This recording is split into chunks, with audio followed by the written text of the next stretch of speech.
I'm going to go over the 5 techniques that got me into Harvard as a regular gym bro meathead. I'm not a genius, I'm not talented at this. I didn't get into Harvard because of my natural intelligence. I just know how to study and how to work smarter, not harder. As a bodybuilder, I have to be very efficient with my studying because people ask me, how do you balance gym and academics? Well, part of it is that I'm very efficient with the gym. I only work out for about an hour and a half a day. But it also means I have to be very productive and efficient in school. I can't be spending all day studying when I have to hit the gym, do content, do all these other things. Number 1 is my clock-in method. Some people prefer to study for small periods of time, but I personally think you have to lock in for a long period of time. Allow yourself to enter that flow state. So to do this, I set a timer for 1-2 hours. Once that timer goes on, I turn off my phone, I put it away, and I say I'm clocking in. I literally cannot stop studying until that timer goes off. It sounds like nothing, it doesn't even sound like a method, but trust me, just tell yourself you're clocking in and it changes the way you view it. You're no longer going to check your phone, you're no longer thinking about the time. It's just, I'm clocking in. I'm not gonna stop until it's time to clock out. Number 2, mnemonic. You have to turn the processes into mental images in your head. Whatever it is, tell a story in your head, even if it doesn't make sense. In fact, it's often better if it doesn't make sense. It's good if it's an inside joke or something that just doesn't make sense in reality. That can really stick in your brain. A classic is to remember the hippocampus is the part of the brain that's in charge of memory.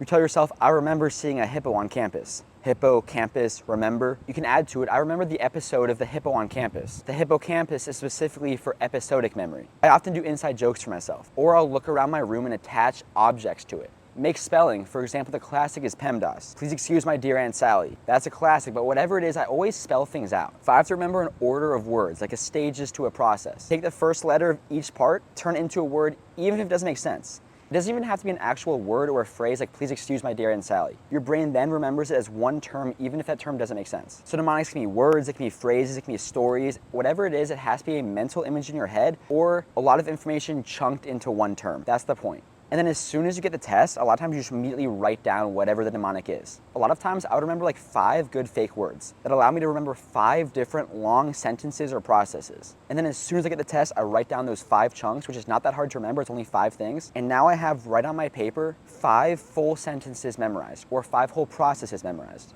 Number 3, blurting. First thing you do when you start studying, make a study guide of everything you need to know. Whole outline of everything that could be on this exam. Now close your notebook and try to write down the entire guide by memory. Give yourself time, don't immediately give up. If you can't remember it, give it 5-10 minutes of really trying to remember every single aspect of this guide. Then when you're done, open it back up, see what you forgot, really key on remembering those parts, and then repeat the process. Do this over and over again. Bonus points for doing it throughout the day, because you want that longer term memory. But you shouldn't do it until you get it right one time. You should do it until you can consistently remember the entire guide. It also helps to sometimes say it out loud as you write it down, so that you're working different parts of your brain. Number 4, placebo. This is not exactly a study method, but it is something I use to get work done and get studying done. It can be any substance, or it can even not be a substance, but we use a mint for this example. Take your mint and tell yourself it has certain properties that make you crazy dialed in. It has 500 milligrams of caffeine, it has these crazy ingredients that make you laser focused and super productive.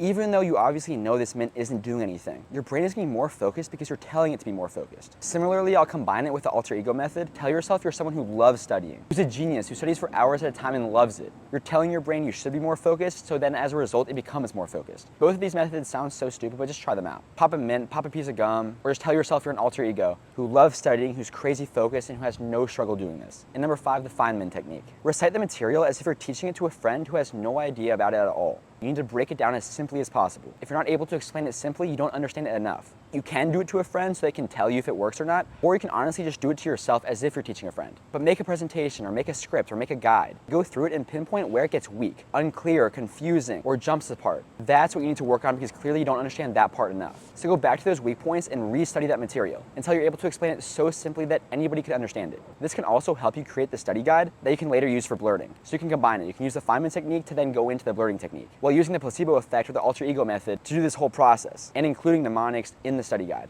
Telling yourself at the beginning of all this, clock in. So there you go, I just combined all 5 methods into one process. Tell yourself you're gonna clock in, trick your brain into thinking it's supposed to be focused, create a study guide as if you're teaching someone who doesn't know anything about the topic, use active recall repeatedly until you can remember the entire thing, and include mnemonics throughout the study guide.